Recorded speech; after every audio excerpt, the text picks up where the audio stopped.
கத்திரிக்காய் காரக்குழம்பு.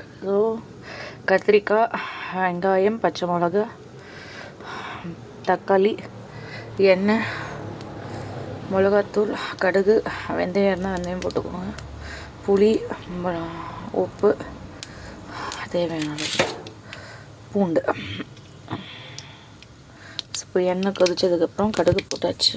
இந்த நேரத்தில் வெங்காயம் தாளிப்புக்கு போட்டு கட் பண்ணி வச்சுருக்க வெங்காயம்,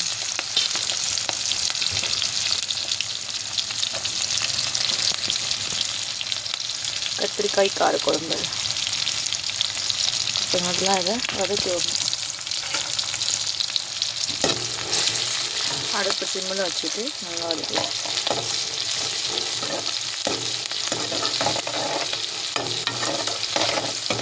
நல்லா வதக்கணும். இஞ்சி வச்சுருக்க பூண்டு, இஞ்சி போட்டிங்கன்னா வாசனையாக இருக்கும்.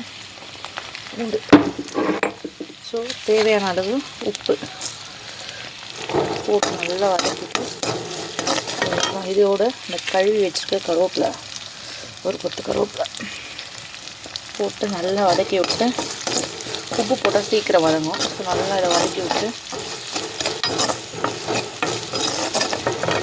அடுப்பு மீடியம் ஃப்ளேம் வச்சுட்டு நல்லா வதக்கி விட்டு, இந்த நேரத்தில் கட் பண்ணி வச்சுருக்க தக்காளி எடுத்து போட்டுக்கணும்.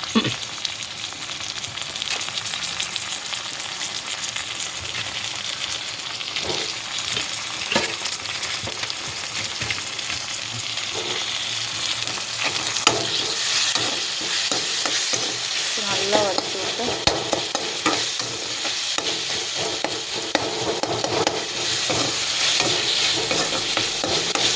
ஃபைவ் மினிட்ஸ் விட்டுருங்க, நல்லா வதங்கும்.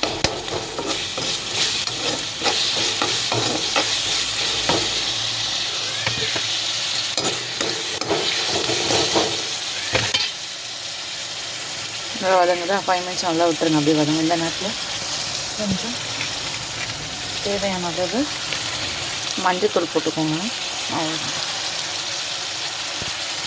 உப்பு தேவையான அளவு போட்டாச்சு. அப்புறமா டேஸ்ட் பார்த்து போட்டுக்கோங்க. ஒரு 5 மினிட்ஸ் விட்டுருங்க. நல்லா ஊற்றி விடுங்க. அப்போ தான்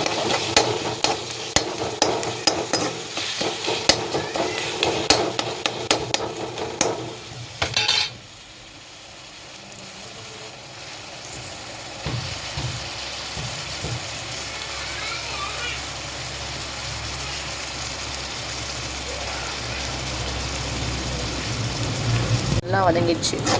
நல்லா அப்படி கலரி விட்டு இப்போ கட் பண்ணி வச்சு கழுவி கட் பண்ணி வச்சுருக்க கத்திரிக்காய் எடுத்து போடணும். நீட்டாக கட் பண்ணி வச்சுருக்கேன்.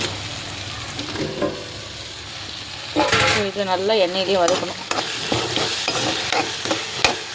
ஒரு 5 மினிட்ஸ் வதக்குங்க. நல்லா சிம்மில் வச்சு நல்லா வதங்கும். டேஸ்ட்டு நல்லா கொடுக்கும்.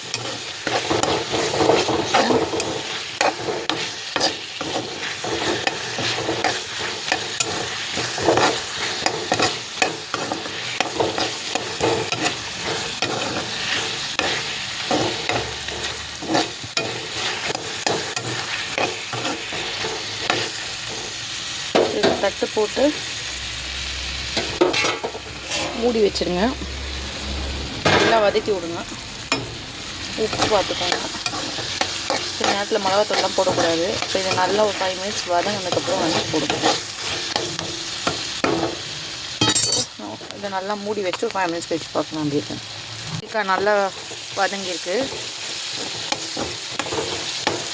இந்த நேரத்தில் மிளகாத்தூள் போடணும்.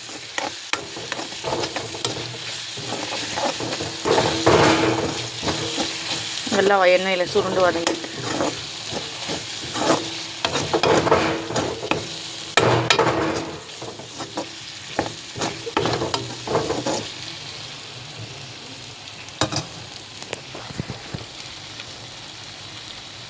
நல்லா இதோட இது கலந்து விட்டு பச்சை வாசனை போகிற அளவுக்கு நல்லா வதக்கி வேணும்.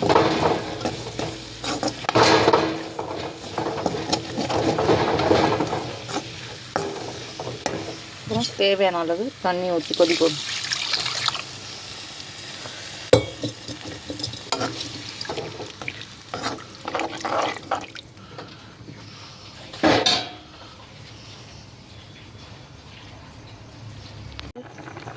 கரண்டி வச்சு இப்படி பண்ணிவிட்டு குழம்பு நல்லா கொதிச்சு.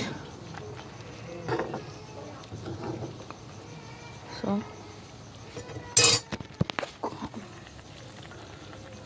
இந்த நேரத்தில் கரைச்சி வச்சுருக்க புளியை ஊற்றிக்கணும்.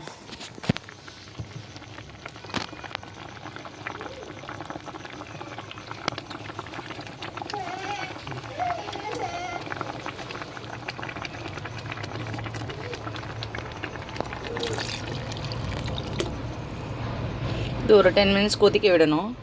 புளி தண்ணி ஊற்றுனதுக்கப்புறம் கொதிச்சிச்சு. இப்போ இந்த ஸ்டேஜில் ஆஃப் பண்ணிடலாம். நல்லா கொதிச்சு வந்துடுச்சு.